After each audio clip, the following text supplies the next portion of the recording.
Na wellness se danes ne gleda več kot na ezoteriko, muho, enodnevnico in programe, ki bili vezani samo na gibanje in na lepoto. Danes se wellness, tudi turizem, kot pomembna konkurenčna prednost našega turizma, vedno bolj obravnava kot spa turizem, tako se razumejo tudi ti programi izven evropskega prostora. V začetku je bil morebiti wellness bolj zanimiv za mlajšo populacijo, medtem ko v zadnjem času postaja vse bolj zanimiv za populacijo, ki jo zanima zdravje, zdrav način življenja in vitalnost. V tej populaciji pa pravimo seniori. Ampak ti seniori danes niso več tisti, kot so bili nekaj 10 let nazaj.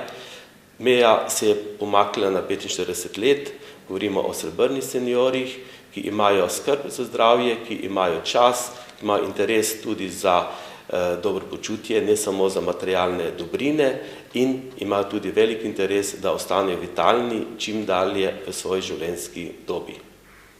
Z uvajanjem wellnessa v šole smo pri nas nekoliko zamujali v primerjavi z našimi sosedi.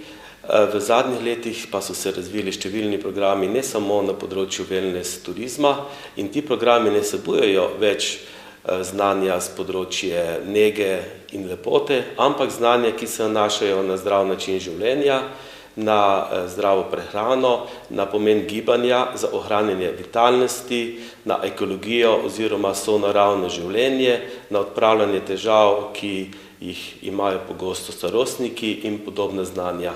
Torej, wellness ni več program, ki se nanaša samo na turizem, ampak na naše vsakodnevno življenje, na naše preživljanje prostega časa in tudi dopusta. Takšno razumevanje wellnessa pa omogoča študentom programa wellnessa zaposlitvene možnosti na zelo širokem področju.